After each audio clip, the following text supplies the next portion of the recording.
Os efeitos da cor da emoção nas reuniões de pessoas. O efeito isolante da preocupação. A teia do destino.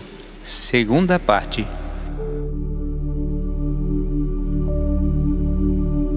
Vejamos agora como o corpo de desejos se modifica sob a ação de variados sentimentos, desejos, paixões e emoções, para que possamos aprender a construir sabiamente o bem, o templo místico que vamos habitar.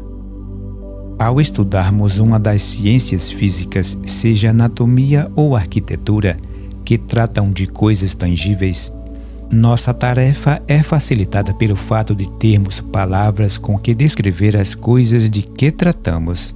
Mas ainda assim, o quadro mental que envolve o significado de uma palavra é diferente de cada indivíduo. Ao falar de uma ponte, alguém pode mentalizar uma ponte construída em ferro no valor de $1 milhão, e outra pessoa pensará numa simples prancha atravessando um córrego.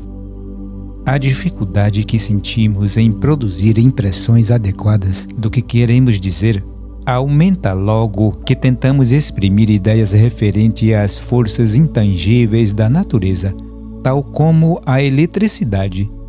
Medimos a força da corrente em volts, o volume em amperes e a resistência dos condutores em ohms. Porém, na realidade, tais termos servem somente para encobrir a nossa ignorância sobre a matéria. Todos sabemos o que é 1 quilo de café, porém os maiores cientistas do mundo não têm uma concepção mais acurada do que sejam os volts, amperes e ohms, sobre os quais tão sabiamente discorrem, do que a do escolar que escuta estes termos pela primeira vez.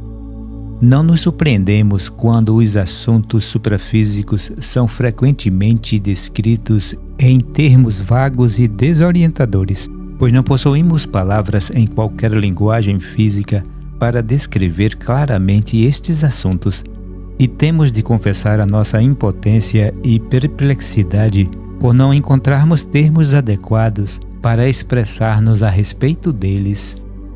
Se fosse possível projetar sobre uma tela cinematográfica os quadros e cores do corpo de desejos e mostrar como esse incansável veículo muda de contorno e de cor conforme as emoções, nem assim seria compreensível para aquele que não é capaz de ver as coisas por si mesmo.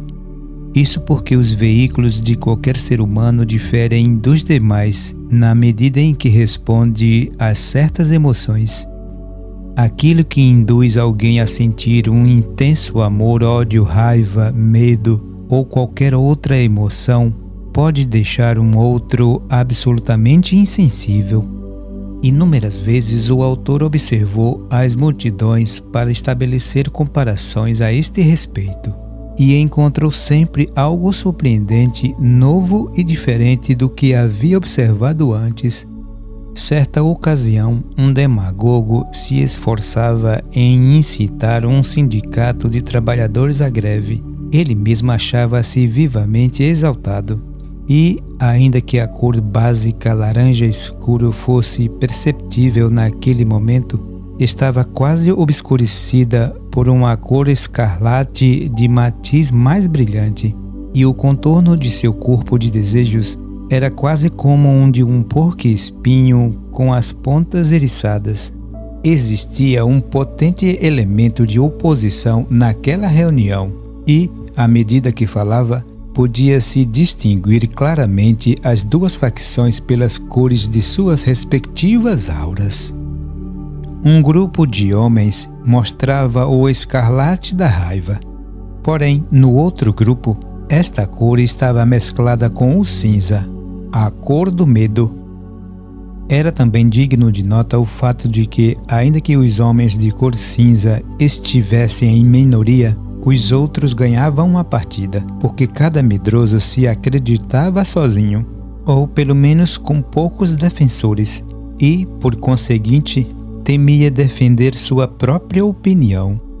Se alguém que pudesse perceber esta condição estivesse presente e tivesse se dirigido a cada um que se manifestava em sua aura os sinais de dissensão e assegurado que eles eram a maioria, o curso das coisas caminharia em direção oposta. Muitas vezes isso acontece nos assuntos humanos, já que atualmente a maioria das pessoas é incapaz de ver além da superfície do corpo físico e, desta maneira, perceber a verdadeira condição de pensamentos e de sentimentos dos demais. Noutra ocasião, o autor foi a uma reunião de vivificação onde milhares de espectadores estavam presentes para ouvir um orador de reputação nacional. No princípio da reunião, era evidente, pelo estado das auras das pessoas, que a maior parte delas tinha vindo com o único propósito de passar alguns momentos agradáveis e ver algo divertido. Os pensamentos, sentimentos e emoções da vida comum de cada um eram plenamente visíveis, se bem que, em alguns, a cor azul escuro revelasse uma atitude de preocupação. Era como se tivesse sofrido alguma desilusão na vida e estivesse muito apreensivos. Ao aparecer o orador, deu-se um curioso fenômeno.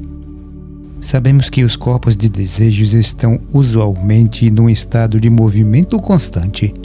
Porém, naquele momento, toda aquela vasta assistência reteve a respiração em atitude de expectativa, e as cores variadas dos corpos de desejos individuais cessaram, e uma cor básica laranja foi perfeitamente perceptível. Logo depois, cada um voltou às suas atividades emocionais anteriores, enquanto o prelúdio estava sendo tocado. Em seguida, começou o cântico de hinos, e este fato revelou o valor e o efeito da música, pois todos se uniram cantando as mesmas palavras e no mesmo tom, e pareciam ser envolvidos pelas mesmas vibrações rítmicas em seus corpos de desejos. Tornou-os momentaneamente quase um ser único. Um bom número deles estava em atitude cética, recusando-se a cantar e a unir-se aos demais. Para a visão espiritual, pareciam como homens de aço vestindo uma armadura daquela cor, e de cada um deles, sem exceção, desprendia-se uma vibração que expressava mais do que poderiam dizer por palavras. Deixe-me em paz, vocês não me comoverão. Algo interior os havia arrastado até ali, porém sentiam-se mortalmente amedrontados de entregar-se e, por conseguinte, toda a sua aura expressava a cor acinzentada do medo, que é uma armadura da alma contra interferências externas. Terminando o primeiro canto, a unidade de cor e a vibração desapareceram quase imediatamente, e cada um revestiu-se de sua atmosfera habitual de pensamentos. E, se nada mais tivesse sido feito, cada pessoa teria voltado para sua vida interior habitual. Porém, o evangelista, ainda que incapaz de ver isto, sabia por experiência que seu auditório ainda não estava preparado. E, por conseguinte, uma sucessão de cânticos se elevaram com acompanhamentos de palmas batidas de tambores e gestos do regente, ajudado por um coral treinado. Isto reuniu outra vez as almas dispersas em laço de harmonia. Gradualmente, os assistentes foram dominados pelo fervor religioso e estabeleceu-se a unidade necessária para o trabalho seguinte. Pela música, pelas palmas do regente e pelo apelo dos cânticos, a vasta audiência se havia transformado em um só. Os homens de aço, os céticos do tom cinzento, que se acreditavam demasiado sábios para serem enganados, quando em realidade sua emoção era realmente medo, era agora uma parte insignificante daquela vasta congregação. Todos os outros estavam afinados, da mesma forma que as diversas cordas de um grande instrumento. E o evangelista que se erguia diante deles era um soberbo artista tocando com as emoções. incitava-os do riso às lágrimas, do pesar à vergonha. Grandes ondas de cores correspondentes pareciam cobrir toda a assistência em um quadro magnético e assombroso. Vieram a seguir as invocações de costume: levantai para receber Jesus, a solicitação para os que se lamentam, etc. E cada um desses chamados extraía de toda a assistência uma resposta emocional determinada, mostrada plenamente nas cores dourada e azul.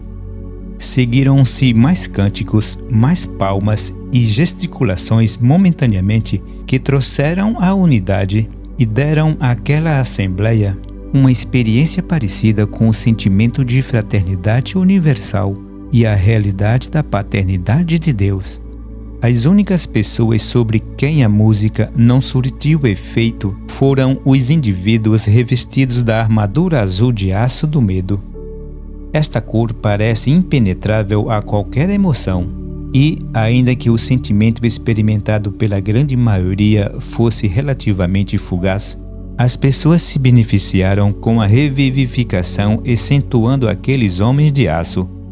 Pelo que o autor pôde aprender, a sensação interna do medo de se render à emoção, o medo é saturnino em seus efeitos e irmão gêmeo da preocupação. Parece exigir um choque, o qual afastará de seu ambiente aquela pessoa que o experimentar e o transportará para um novo lugar, em novas condições, antes que as antigas condições possam ser dominadas. A preocupação é uma condição na qual as correntes de desejos não circulam em grandes linhas curvas em parte alguma do corpo de desejos, porque o veículo está cheio de remoinhos, só remoinhos em casos extremos.